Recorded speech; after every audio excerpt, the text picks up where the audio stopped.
Okay. Good evening and welcome to our second ERC webinar this year. Tonight we have the educational topic, the skill of teaching skills from theory to practice.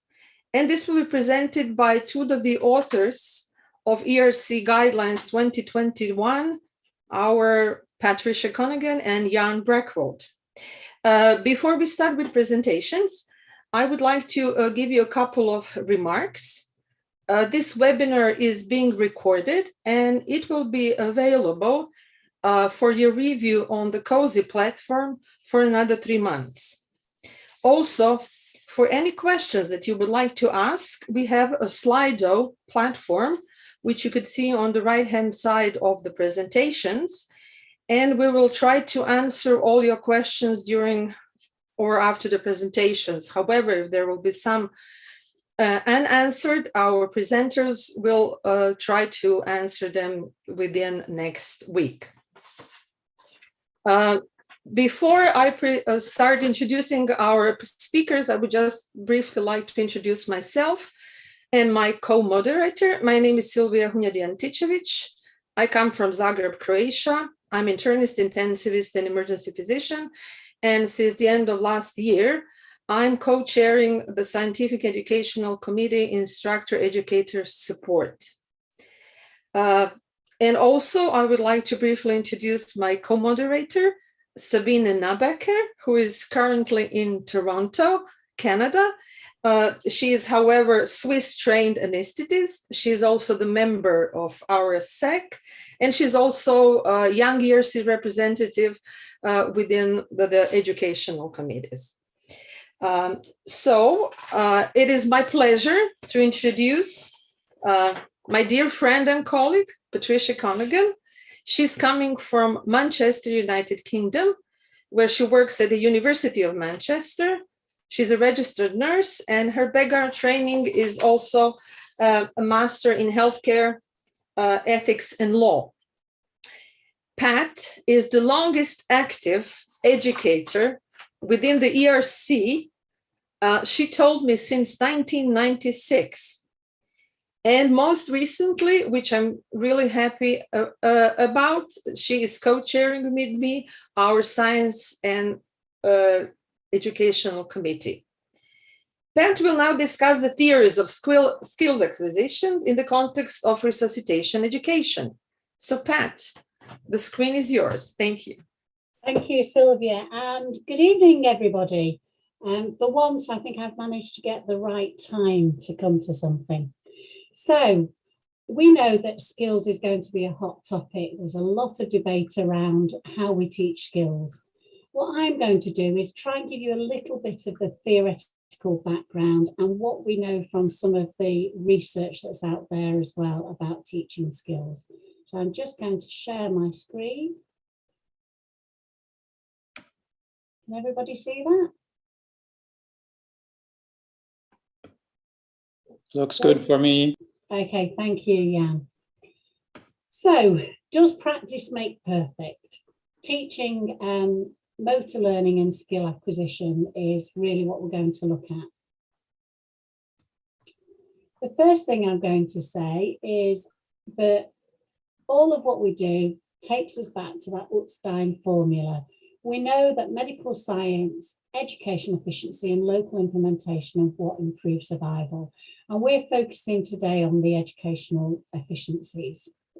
And again, let's just remind ourselves of the ERC's approach to education, which we like things in fours. So we have the 4 I's: idea, inquiry, implement, and impact. And today's session is very much around the implementation side. So our approaches to teachings and our recommendations from the research, or our recommendations going forward to influence research. But what we know is the needed resuscitation skills are easy to learn and are easy to teach. So I'm going to give you some of the background to this, and Jan is going to follow me up with really the very practical implementation of how we're going to teach. So let's look first at what do we mean by skills or motor skills. So for motor skills are tasks that require voluntary control over the movement of the body. The learning and performance of these skills, so for example, riding a bike, are referred to as motor learning and control or skill acquisition. You'll see the terms used quite interchangeably in the literature. And from our courses, we're really looking at some very basic skills, from chest compressions to the really complex skill of managing a scenario. So let's just have a little look at a bit more definition of what motor learning is. So according to Umfred, it's the process of acquiring a skill by which the learner, through practice and assimilation, refines and makes automatic the desired movement. So some key words there: practice, automatic. But you'll also see it's an internal neurological process that results in the ability to produce a new task.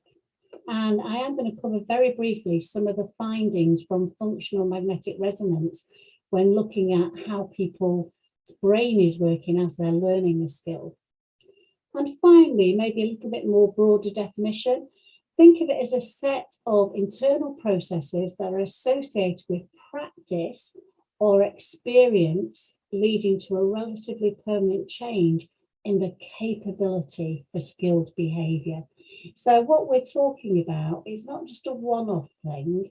What we're trying to do is teach people a skill that at some point in time is going to become automatic. And for us, the context of that is teaching people a skill on a course that we hope when they're in a clinical environment is something that's going to be automatic.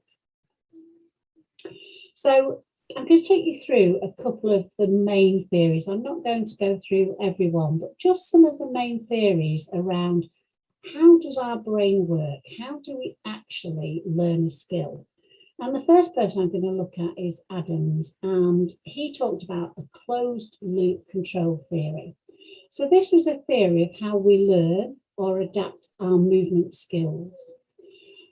And what Adams said is to learn a movement, the individual must possess a motor program, okay?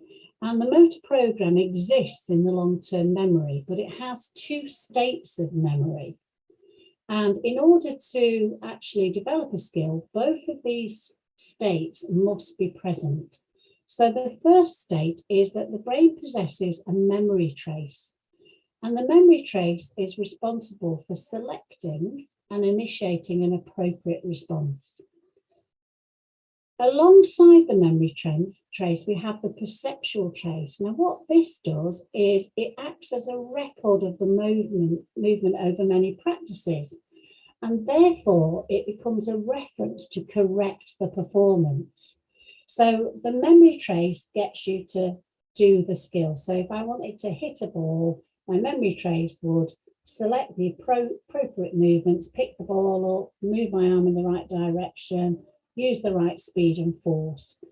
The perceptual trace will almost record that every time.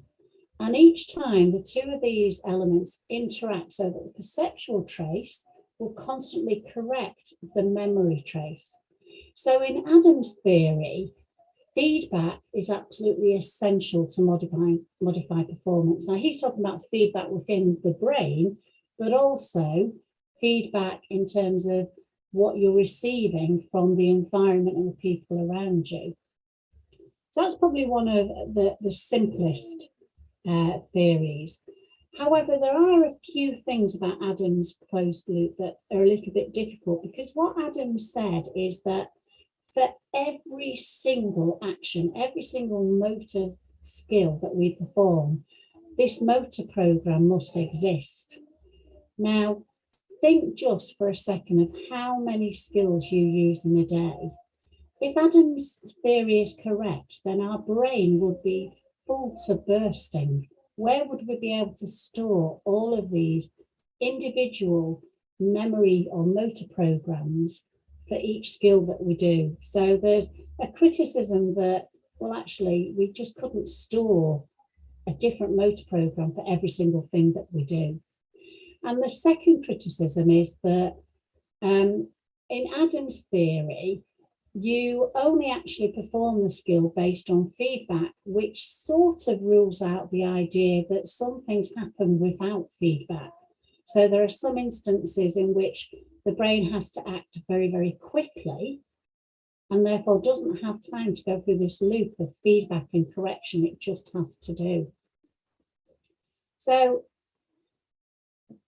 looking at what Adam said, we have a stimulus and we have a perceptual mechanism that basically thinks about what we've got to do.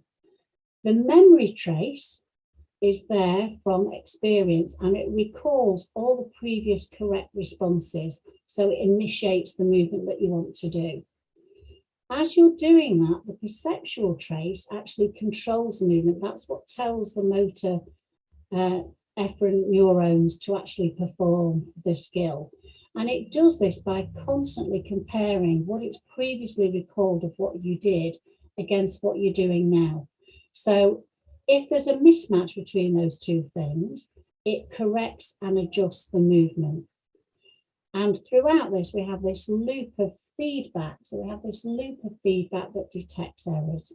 But as I've said, there are some issues about, well, for every single thing we do we have to have an individual memory trace? So it doesn't account for actions that are too fast for feedback, and it doesn't explain the limits of our memory. So our next theorist tried to address these two issues with Adam's theory. And this was a chap called Schmidt. And Schmidt instead said that we don't have an individual program for every single skill. What we have is a generalized motor program. So we have almost like a base program. That program exists and has a number of elements to it on which it builds. So we have a foundation of all the possible movements we can do, and then we can refine them by having a recall schema and a recognition schema.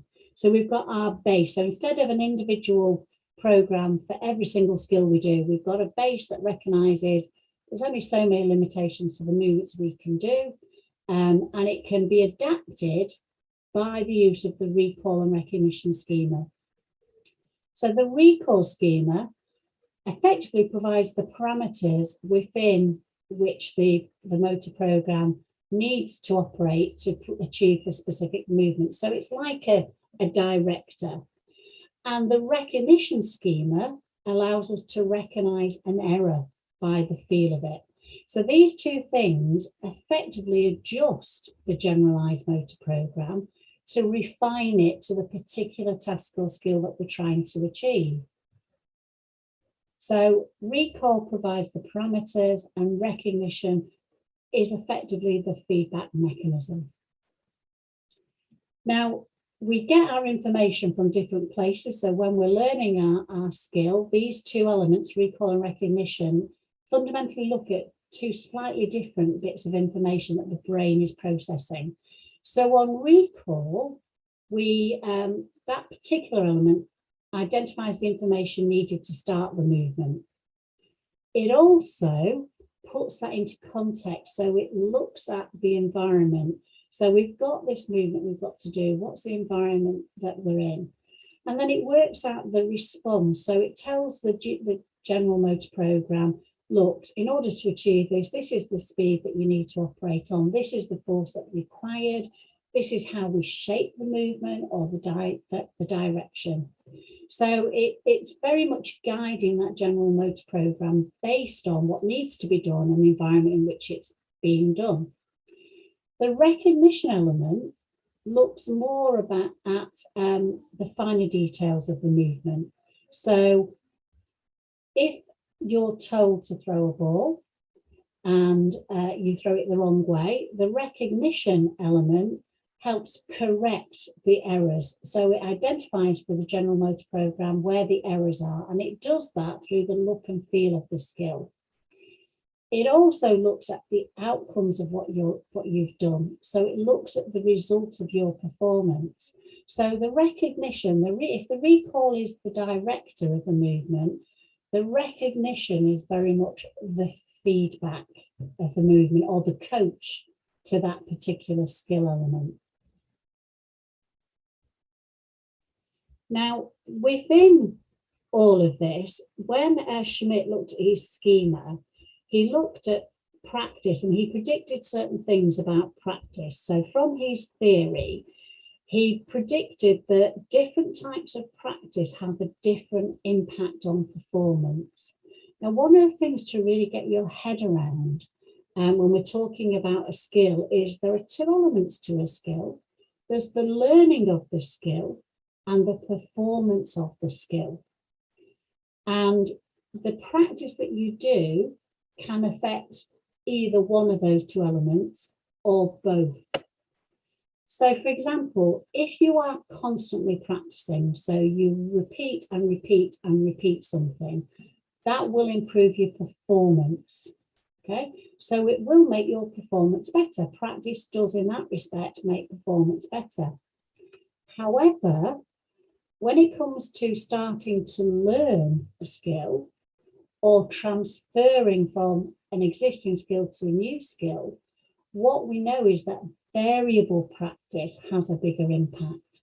And that variable practice can be in different ways. It could be blocked, it could be random, or it could be serial. Okay? So if you're going to teach somebody from the beginning, you really want to vary their practice. You want to break it down, do it in short blocks. You might, for example, let's take putting in an oropharyngeal airway. You might teach sizing of it one moment and its insertion another moment.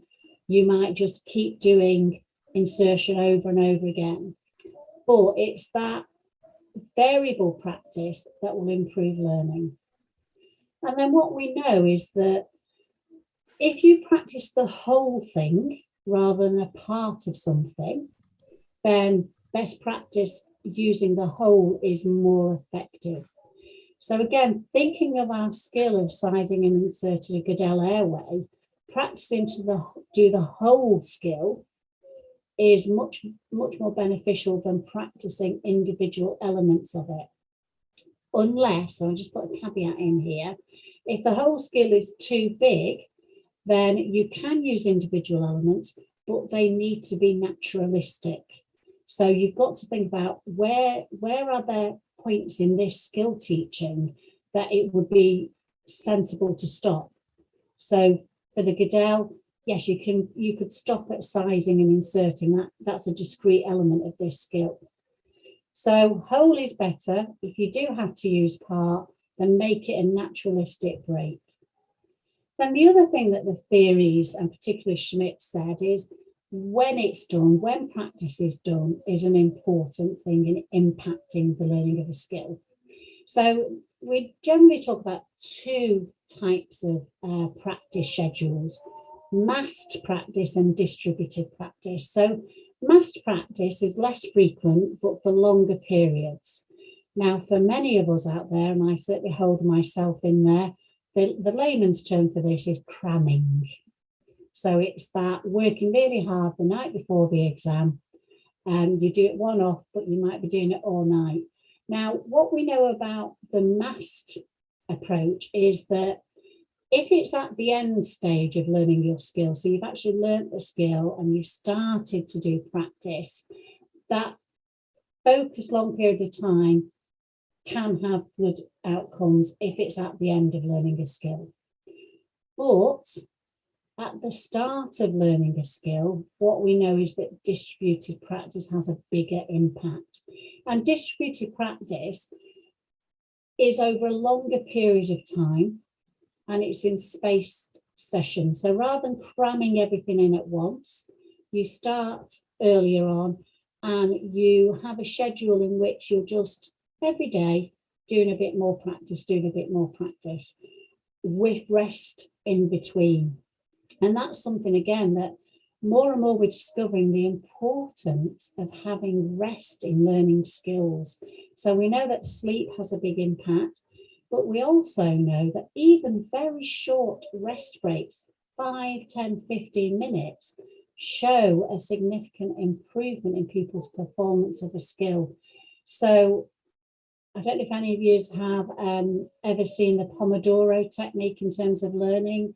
80% of focus, 20% of break. So you do 50 minutes of work and you have a 10 minutes break. That technique is very often used with knowledge, with cognitive things. It's not so much used in skills. But the question is, should that be an approach, given that we're discovering more and more that a break makes a difference? And the final element, which is linked to practice but is discrete, is this idea of transfer. So if we want to make the skill become more permanent, or we want to transfer it from the theoretical environment to the practice environment, there are certain important elements. One is that transfer is easier if you have a similar task. So if you've already learned one skill and you go to learn a similar skill, it will be easier. However, the contrary applies. If you know one thing and you go to learn something brand new, there's no transfer. So that you are literally starting all over again, and that's more difficult. So sometimes when I see our very senior colleagues on courses and we ask them to learn something new and they struggle, that's part of the issue around transfer. It's not a lack of ability on anybody's part, it's the difficulty we have in this concept of transfer. The other thing we know about transfer, and this plays out on our courses, is that the more closely the demands of the practice environment resemble the performance environment, the better the transfer. So in other words, the more realistic our learning environment, our courses, what we're doing on courses, the closer they are to resembling the real world, the better the transfer of skill will be. They're sort of two of the earlier theories. Now, a guy called Newell came up with the idea of, actually, we don't have schemas, we don't have motor programs. All our movements are based on three factors. They're based on the individual constraints. So in other words, me as a person, my abilities. They're based on the environmental constraints, so what's going on around me. And they're based on constraints of the task. And if any one of these things change, the overall movement will change. So if we look at what Newell's saying is individual constraints, so how a person is developed, functional, how a person performs, learns or remembers, the environment, what things are in the environment that can impact the student, and the task, the specific requirements. These are the elements that all make a difference to learning a task. So when we're teaching a skill, then we should be taking each one of these into account when setting up that performance for the individual. We then move on to kind of developing the idea of the theories behind what we do it, what's going on, into how we do it. And there are different stages of learning within a skill. Fitz and Posner is probably the most well known, and they talked about there are three stages of learning a skill: the cognitive stage, the associative, and the autonomous. Gentile, slightly more recently, just decided there were only two stages: the early stage, which is getting the idea of the movement, and the late stage, which is fixing it or diversifying it. So what do these say? So the cognitive stage is about getting the new information, trial and error. It's got all the verbal, visual, motor bits. It's the what to do, understanding what I need to do about that skill. The associative stage is how to do it. So taking the declarative knowledge, so what I know cognitively, and turning it into procedural knowledge. It can be more difficult and awkward. We have to have a good sense of proprioception, good motor control, but this is the practice phase. It involves chunking, and that bit about eliminating mistakes, which we've said both in Adams, we do have some sort of feedback mechanism. And autonomous is the do it. That's, we can do it now. It's our performance. Our cognitive demands are minimal. You know, how many of you drive a car to work and can't even remember how you've got there? Think about the first time. I can remember how difficult it was to change the radio station when I was first driving. Attention and focus can be different when it's autonomous. And basically the skill at this point has become habitual and we can correct ourselves. It's become unconscious. Now, interestingly, there's some really good stuff going on with functional MRI resonance scans. And one of the very clear things that is very obvious in neuroscience is that motor skill learning is a staged process. So physical changes in our brain during the learning of a skill are staged. Also, that it's not one part of the brain. Different mechanisms are active at different times. So if we think about that, those 3 different phases we talked about, they light up different areas of the brain at different times. Okay. We also know from the imaging that task complexity may be important in how staged the process should be. So how many stages we need in teaching a skill, and Jan, I'm sure, is going to pick this up further, could be linked to how complex the process is. And finally, what we know from neuroscience is that complex motor tasks require several training sessions interspersed with periods of rest and sleep. Okay. Now on the courses, you'll get sleep hopefully between days, but we should make sure that we have regular moments of pause, regular moments of reflection, time for people to assimilate what they've learned. What we're discovering is that time for the brain to stop and rest. The brain isn't actually resting. The brain is going through a rapid rehearsal and rehearsal and rehearsal of what's just happened. So it's really important that the brain has that time. If that's missed out, then the skill doesn't become embodied in the memory or within our motor functions and our motor learning. So it's really important that we get this idea of brain breaks in there. So what I would say is that practice doesn't make perfect. It does, however, improve performance, and it does help make things permanent. So I'm going to stop there. Any questions?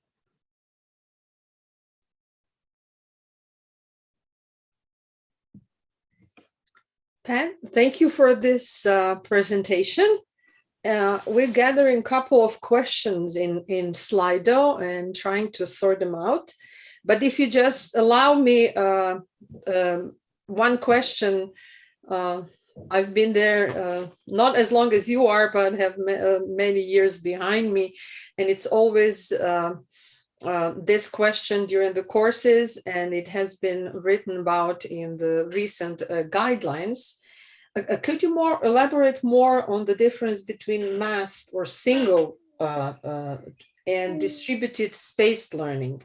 I think that's something that sort of tackles everyone. Okay, so let's say that I have an exam coming up in 2 weeks' time. The easiest way for me as a tutor to organise that, and sometimes for individual people, is to get everybody together for one day, cram the knowledge in. Okay, so although I've got 2 weeks, in terms of resources, in terms of my time, if I just get everybody in for a day and we focus really hard on the exam for that one day, that's massed. Distributed learning would be that I get people in for an hour a day, every day of those 14 days before the exam. So both of them will involve doing the same amount of work, but we spread it over a space of time. We have significant breaks between each of those sessions. And actually, although we've spread the work out, we're not repeating the same thing necessarily, but we build on it each time. So the main difference, the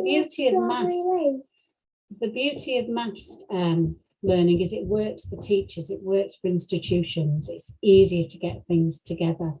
And for some people, it works for them in terms of cramming.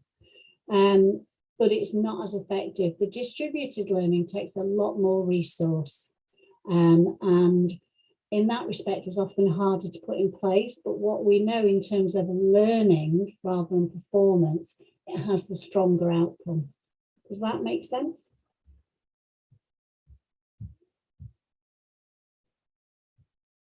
Myself. And let me just pick up one question that just came up from Frank Van Ham. How many training sessions is there any evidence about? I'm really not sure in regards of how many the number. Okay. I don't know. Well, there is one of these kind of urban myths out there that says to learn a skill takes 10,000 hours of practice. Actually, there is no specific time frame that determines your ability to learn a skill. So there's nothing that says, oh, you know, if you do a maximum of 15 hours at this skill, you'll be better. What in terms of time, all we can say is that if you've only got 15 hours, it's better to spread that 15 hours out over a period of time than try and do the whole 15 hours together. So although there's a lot of sort of urban mythology out there that says, oh, you've got to practice something 7 times, 7 times, 7 times, there is nothing. Not least of all because individuals are unique. The constraints, if we think about what Newell said, the context, the individual, the task are all entirely different. So we can't say, here you go, you're guaranteed to do this in this number of hours. Okay, thank you, Pat, for your presentation. And since we're halfway through, I would like now to invite Sabine to introduce our next speaker. Thank you, Pat. All right. So it's my great pleasure to introduce Jan Breckwold. He's an anesthetist and emergency physician based at Zurich, at the Zurich University Hospital. He's also holding a master's degree in medical education. And he's involved within the ERC about 20 years now, I think. He's doing research, ELS courses, GIC courses, and also Kids Saves Life projects. And he has a special interest in the ways how expertise develops over time. And his talk today is going to be about the Peyton's 4-step approach. So, Jan, the floor is yours. Well, thank you, Sabine, for this kind invitation. Yes, and I'm as a member of the task force, ILCOR task force, education, implementation, and teams. We were interested in looking into the 4-step approach by Walker and Peyton a little bit more closely. And we conducted a systematic review, or we tried to conduct a systematic review. In fact, it was not possible to really do a systematic review, but I will tell you in a few minutes how this was really done. But we got a bit closer to what this 4-step approach is about. And I will share my screen now and go right away, right here.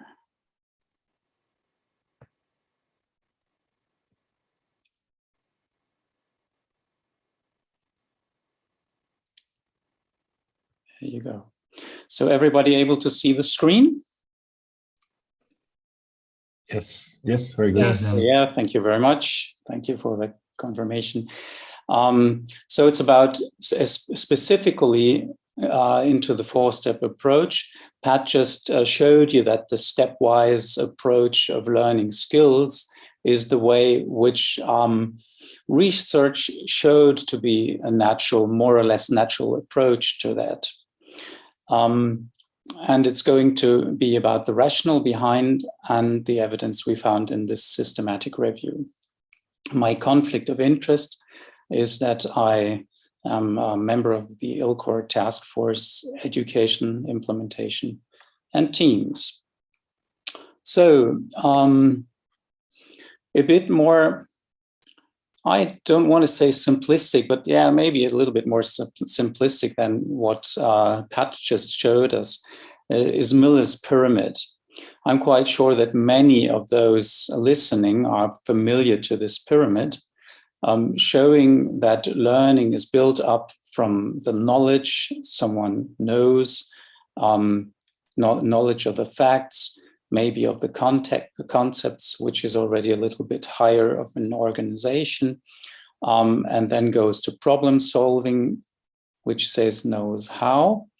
And then we go into the parts of skills and partly also attitudes, and have the shows how, look at simulation, where you can learn skills step by step in a safe scenario or a safe environment.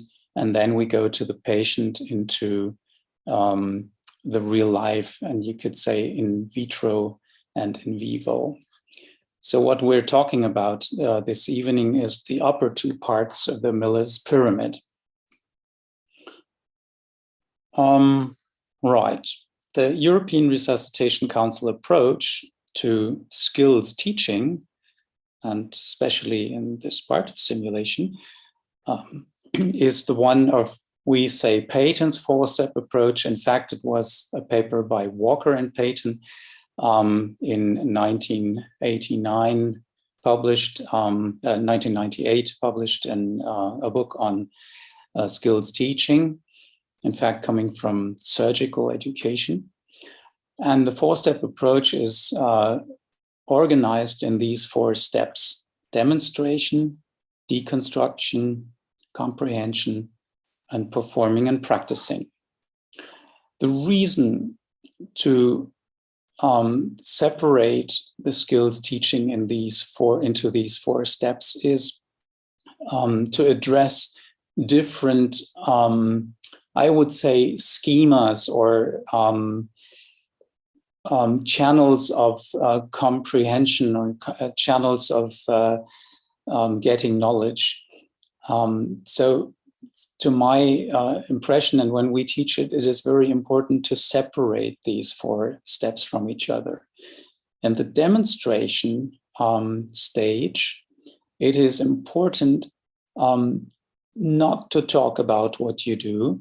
You just show the skill at the normal pace, to give the audience and to give the learner an impression of the goal at the end of learning the skill, to have a picture of where to arrive, where to get to. And then you separate the next step from this, where you do the deconstruction. It is like taking apart something you have observed before. And then you can take your time, you can change the perspective, for example, and the aim is to give the learner knowledge of each single step, look behind, give the opportunity to ask questions, to really understand. Then you go into the next step, which is comprehension. It's called comprehension. In fact, it's something like reassembling by the learner. So the learner at this moment not has to do a motor skill, but has to think through the skill.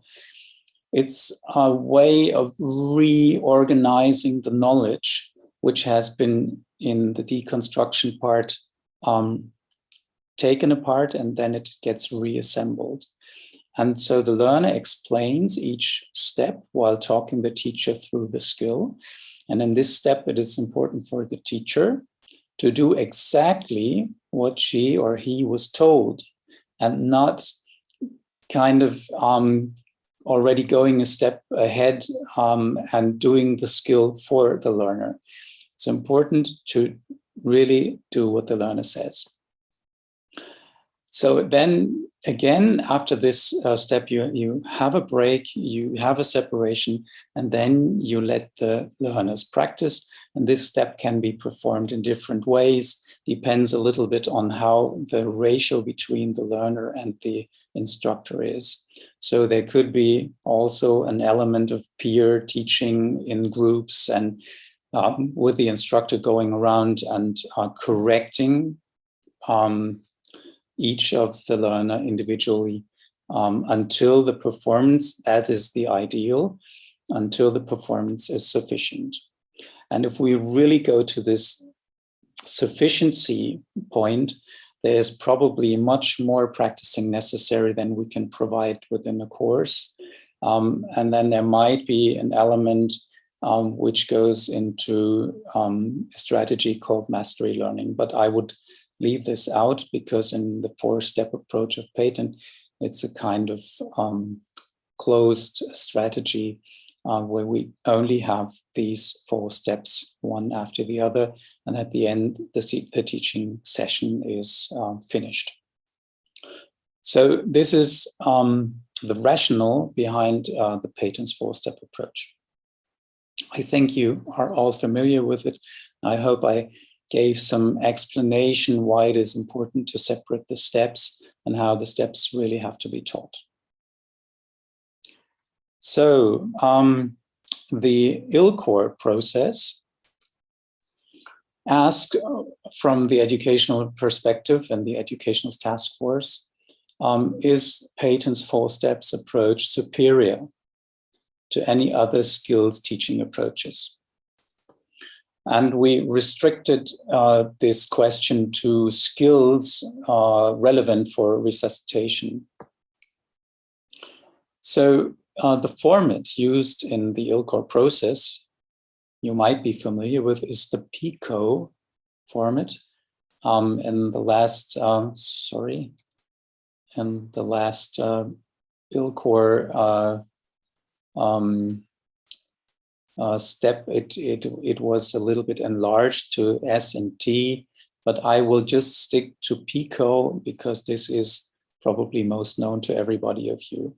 The questions posed towards the literature are P for population, I for intervention, C for comparison, and O for outcome. And the PICO question for the 4 steps approach was the population: do learners undertaking skills training related to resuscitation?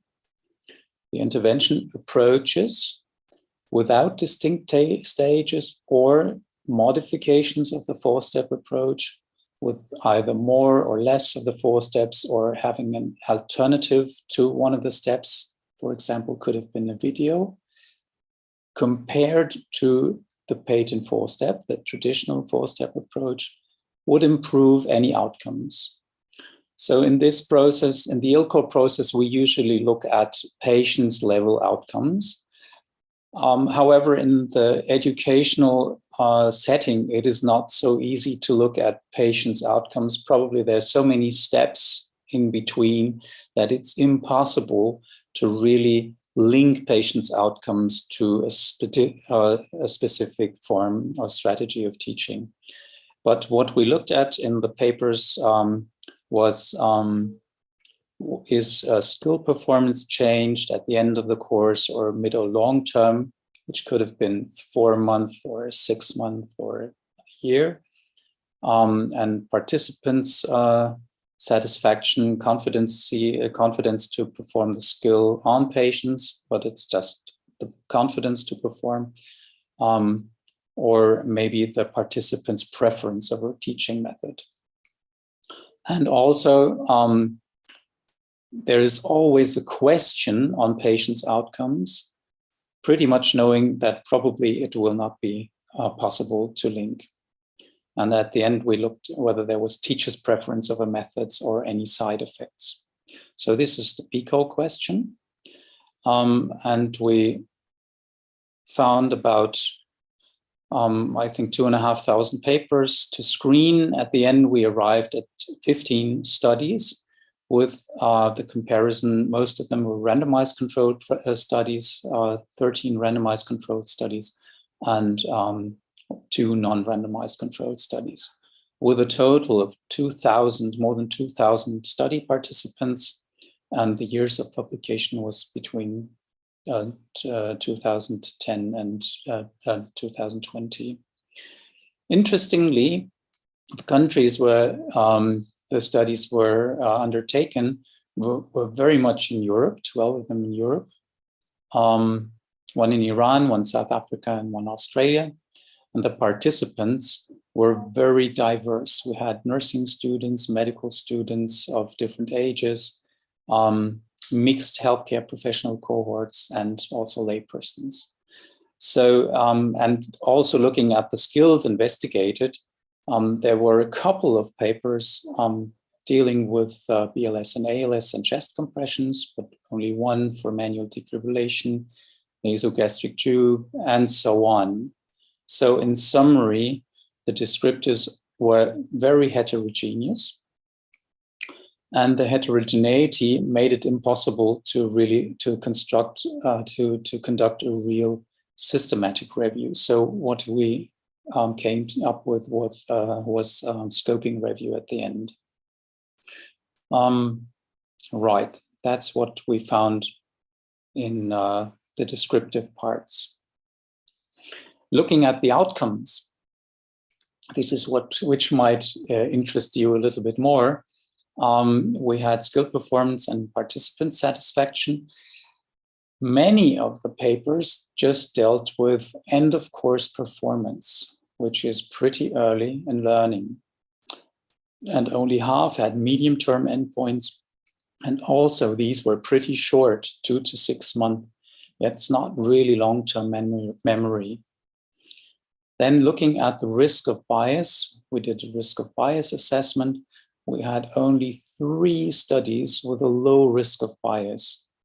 Rather low with some concerns, there were 6, and another 6 had high concerns or a really high risk of bias.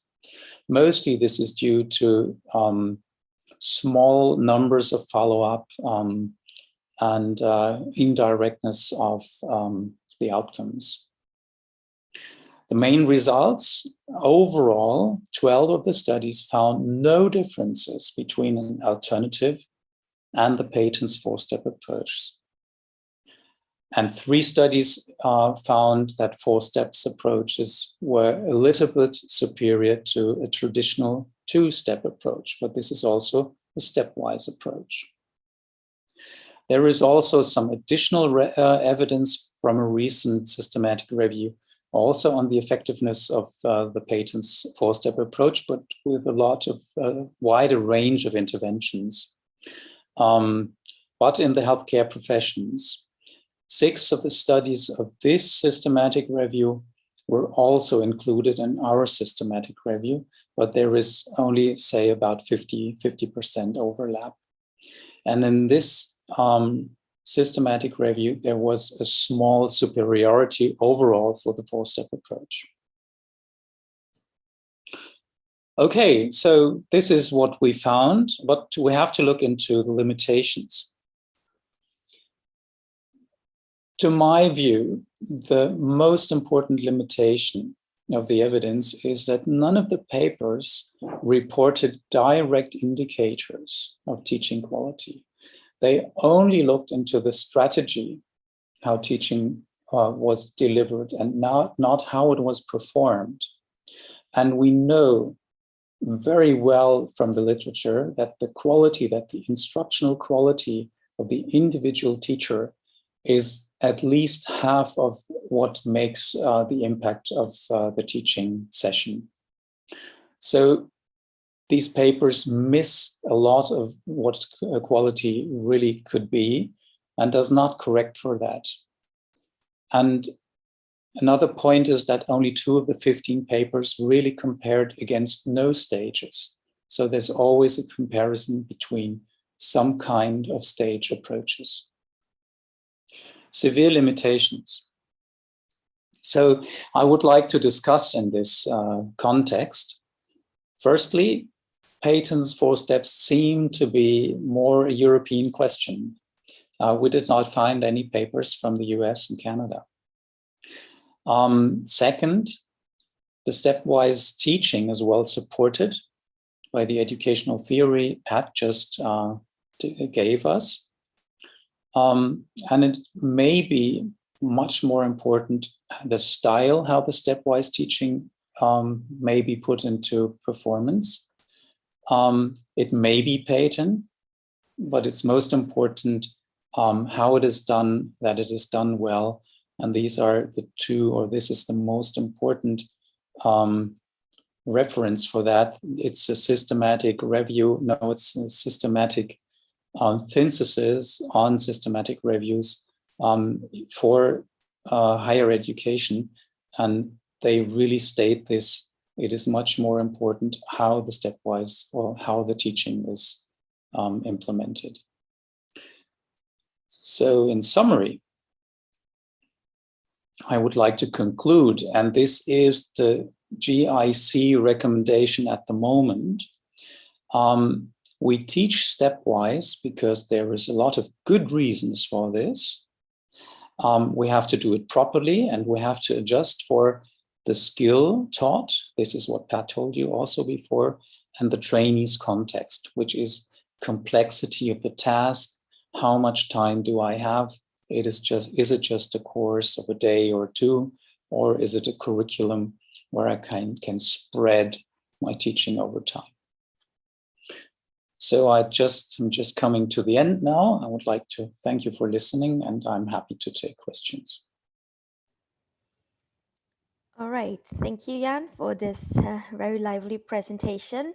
For the people who participate, please jot down all your questions in the Slido tool. Jan, I'm going to start you off with the first question that we already have. And there is a question that says, with all information we as healthcare workers should have, is there a limit to the amount of skills we can practice stage 4?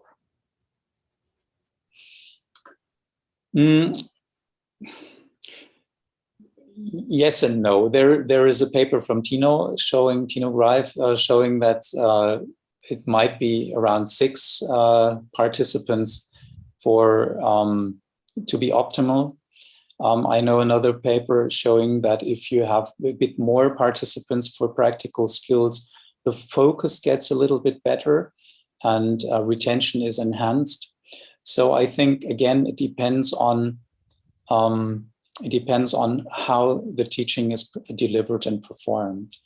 But probably there is a limitation between 6 and 8. I think the question more focuses on the amount of the skills we can practice. The amount of the skills. Not necessarily. Sorry, did not catch that properly. Well, less is more. Pat's presentation showed a lot about spacing. I think you always have to also take into account that you not only space those 14 hours over 14 days, but usually the students also have another skill or another topic, what they spread over the 14 days. And it's a curricular question to me. By heart, I'm a curriculum developer also. And it's always, if you put something new in, you have to ask what to take out for that. As far as I know, it's about 4 hours per day for cognitive knowledge. Everything else is too much, but we do not obey. We always try to learn more. And it is probably even more important for skills. If we go into the skills and the 10,000 hours Pat just talked about before, this is about classical musicians and or chess players and or sportsmen. And these learners, they have a different goal. And they want to get to an expertise level, which is a master's level, which is even higher than most of us will ever achieve. And a musical student for classical music usually already has 10,000 hours of deliberate practice before getting into the musical studies at the university. So for me, it very much depends on how you use these hours you have. And as Pat said, it is probably very important to have enough real leisure time in between. There is, for example, a very interesting study with mathematics students. Two groups were taught for 1.5 hours for the same topic. And then the one group had the opportunity for rehearsal for 1.5 hours, and the other had the opportunity to have a sleep for 1.5 hours. And when they took the examination afterwards, the sleep group was better. But no one of the rehearsal group would have thought they could be worse than the group who had slept. So this tells us a lot about our misconception, personal misconception about what we learn and how we learn. All right, we have a couple of more questions for you, Jan. One question is, does the order of the steps matter?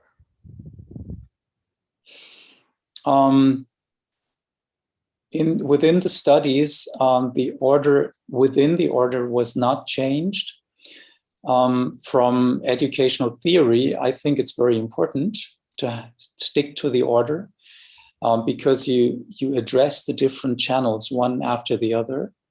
And for me as an educator, it would be important to separate them, to really separate them and to look for just addressing one of the 4 channels. So I think the order is important, yes. Okay, and I have one more question here, or two. They are focusing a little bit together, so I'm going to ask them together. One person says, questions after the second step is important.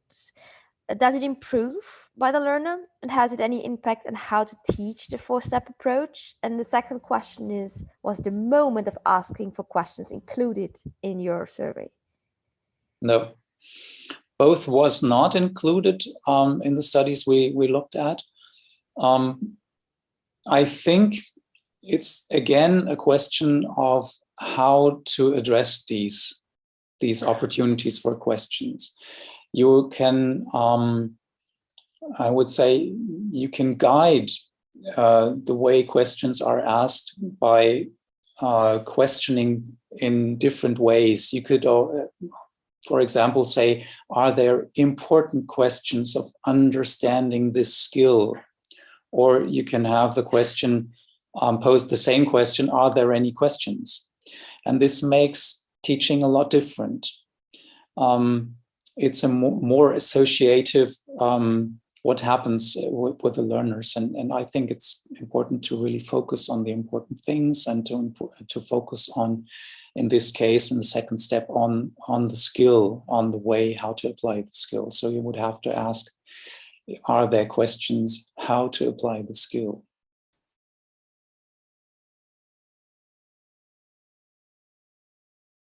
Sabine, you're muted. I think you... I'm sorry. Yeah.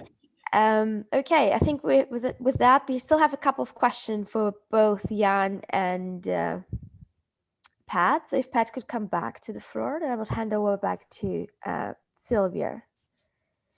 Hold on. I will just read out two questions that have been hanging in for some time. And I think maybe to go with the one from Ahmed. Is there an optimal rest time for the brain during learning a complex skill? I think Jan has covered a little bit about this sleep time. And then maybe just connecting to this, a question for Pat from Jamie. A classic thing for many people is about numbers of our practice, how much does quantity matter and purposefulness quality matter, and how do we qualify that? I think Pat partially answered, but I think, Pat, if you could elaborate more on both. So thanks for the question, Jamie. In terms of how much practice, quality, quantity, one of the things that has been shown to have a differential is the idea of deliberate practice. So practice, as in just repeating the same thing without any focus, does not necessarily improve performance. However, very focused, systematic practice or deliberative practice, so a higher quality of practice, does show a difference in terms of performance. How do you quantify it? Well, there's an element of the fact that deliberate practice is actually something that's about an internal motivation. So it's quite hard to measure that internal motivation. I'm not sure. I mean, Jan, I don't know if you'd have any thoughts on how would you quantify deliberate practice? A friend of mine, as a cognitive psychologist, he would say, you just look at the results. Who performs best might be a little bit simplistic if you look at resuscitation skills, because we don't want to be the world champion in chest compressions. And we don't want to reach this high mastery level.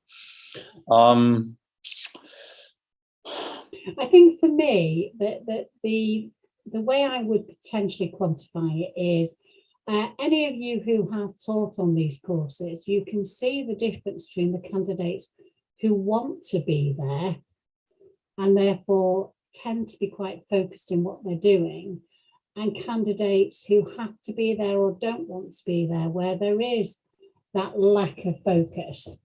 But as far as I'm aware, there isn't a specific way that you can quantify deliberate practice. As Jan has said, probably the only way you can quantify it is by the impact and the outcomes. In terms of the time taken, as Jan has just said, it's all about what you're trying to do.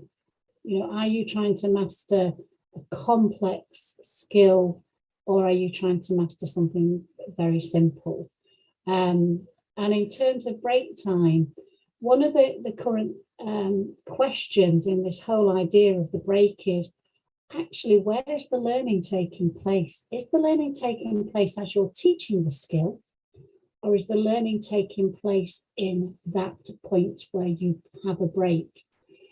Certainly there's evidence there. A piece of research was done looking at medical students, and they were shown two pictures, and they were asked to recall. They were given a 10-minute, one group was given a 10-minute rest, the other group just went straight into what they were asked to do was to recall what was on the pictures. The group that had had the rest could recall very fine detail on the photographs, whereas the group that hadn't had a rest could kind of recall global features of the photographs, but couldn't get that finer detail. So again, as little as 10 minutes appears to be a significant impact on our ability to learn, and to learn a skill in particular. And maybe one more question, or actually two, from Elsa and Mark in relation to feedback. From Elsa, is case-based simulation, when is the optimal timing for feedback? Should we provide immediate feedback with critical errors occur, or only at the end of the scenario? And then also, how many questions do you allow, which is a very specific questions from the side of the students in step 2. So Pat, if you can. Again, looking at the sort of evidence in terms of a skill and learning a skill, immediate feedback tends to be more beneficial. So the closer to the performance you can give the feedback, the better the outcome. Now, that's quite a different way for some of us to think when we're teaching scenarios. Often we take the candidate through the scenario, wait till the end, and then give them a list of things they could alter. Whereas educationally, what we should be doing is, when they make the error, correcting it straight away. Now, I've worked with both schemes. Personally, I think the correcting straight away for me does show greater improvement, and it's supported by the research. Again, Jan, what's your thoughts on that? Probably the thoughts are not so different. Although I would look at the scenario in a different way. And I think I understood the question a little bit more in the direction whether, if there were severe mistakes done within the scenario, would you interrupt the scenario? I would not interrupt the scenario unless something really severe happened. because I also think it is of value to show where a scenario can lead to if you do certain mistakes or have a certain kind of behavior in the very beginning. What I would say for the feedback, I think this is now a lot about feedback and not anymore about stepwise teaching. Within the feedback after a scenario, I would be very restrictive on the learning outcomes I would address. And I call these outcomes, if something happens, if something severe happens during a scenario, which is not connected to the specific learning goal we have during the course, it could be something else, could be, for example, unsafe defibrillation. Then I would try to make this to a so-called ad hoc learning objective, which I would try to focus in the feedback conversation on as much as possible and try to have the candidate find out what the real mistake was. So I would always see the scenario as a whole and try to maybe bring a scenario to an end quickly, but I think I would not really interrupt it at that position. Looking at a scenario as a whole and not as a sum of all the skills done within the scenario. But this is just my perspective on what is the learning goal. And I think we have to connect this correction or corrective feedback aspect. We have to connect it with the learning goal. Does that help? The question about questions, again, slightly off topic, but often the question about questions is actually determined by the time you have to do the session. As Jan said before, a lot of our decisions around teaching and learning are really managed by the curriculum. You know, we only have so much time on our courses. We only have so much time in university classes. And so despite what the educational theory might say, the bottom line is going to be what time have you actually got?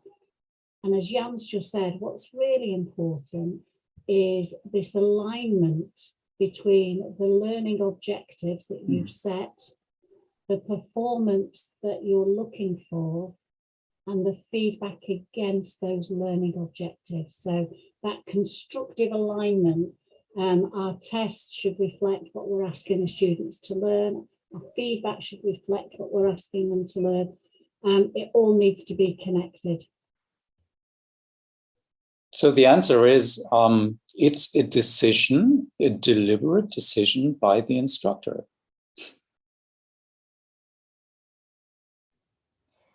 Thank you both. I think the participants in the Slido appreciated the discussion. We have two more questions, but I'm trying to summarize them. They're both a little bit outside of the scope.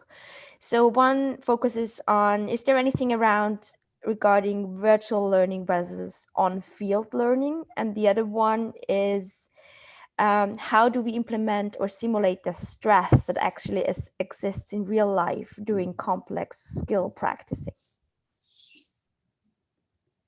Could you just repeat the first one again, Sabine? I wasn't quite sure what the question was.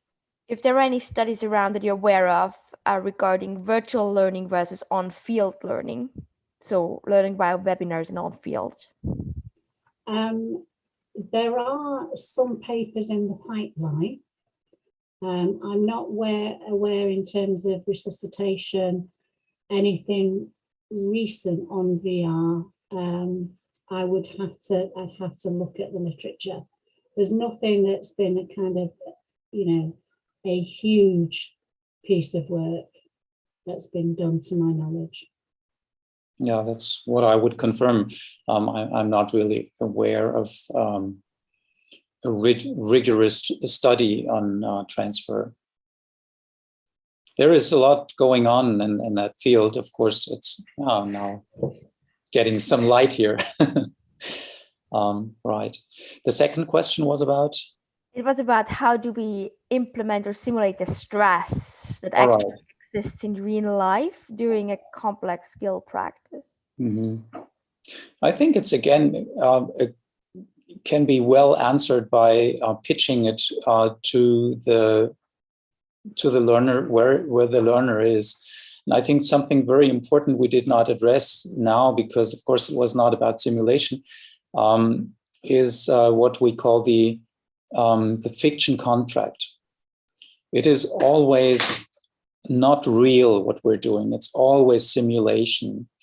And we have to agree, the instructors together with the learners have to agree on that it is not real, but we try to make it as real as possible in our heads. And this is fiction contract.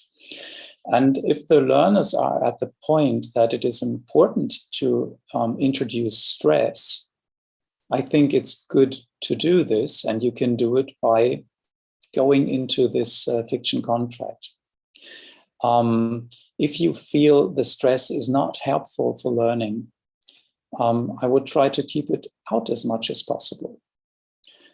And I think I'm interested what Pat would say. I think we've got to be careful. We're comparing apples and pears, because the stress that somebody experiences in a clinical situation will never, ever be replicated in simulation. It's impossible to do it. There are too many variables. There are too many other things going on that we couldn't apply in a simulation. However, I also think we have to recognise that for a student, participating in any learning activity can be a stressful experience. So there's an element of generic stress that can be replicated.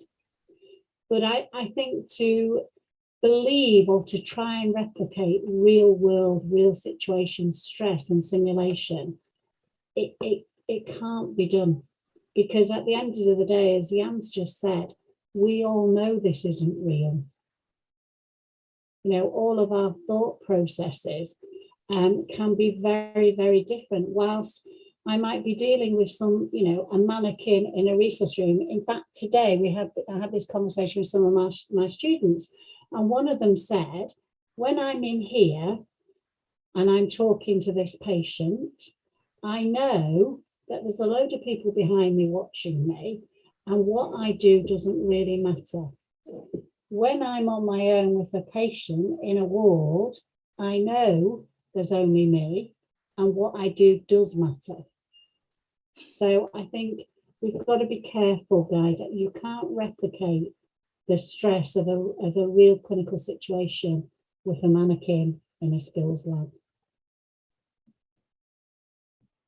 Okay, thank you both, Pat and Jan, for a fantastic presentation. I thank Sabine for beautifully managing the questions. For those questions that are still remained unanswered, as I said earlier, our presenters will try to reply to them afterwards.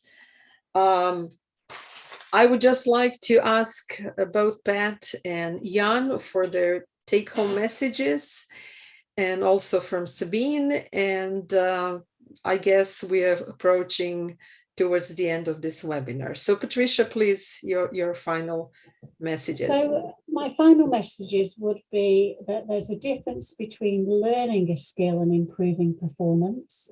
So we need to be aware of which affects either of those. That the evidence is very clear, both from the literature and from neuroscience, that a staged approach is the right way to go. And really interestingly, think about breaks. The evidence around having those little breaks is becoming more and more significant to whatever we're teaching, but particularly around teaching skills. Thank you, Pat. Jan, please. Right. Well, of course, I had thought about a take-home message, but maybe I'd like to modify it a little bit. Of course, stepwise is important, but the way how we apply the stepwise approach is probably as important. So I would like to emphasize that faculty development and continuous faculty development is so important. And I would like to give you something to think in the connection between faculty development and the breaks, Pat's breaks. If you close down the webinar now, just take down one thing you want to change for yourself and one thing you want to change for the institution. Just take the time for that. That's a good break. Yeah, well, so thank you for listening. Giving back to Sylvia. Yes. To Sabine. Sabine, yes. Your final words, messages from Canada? Well, my message is not from Canada, but what I got as an educational researcher, I'm always struck by the fact how little we actually know evidence-based. So I take away for me that there is a lot of room to work for an educational researcher to get the evidence we need.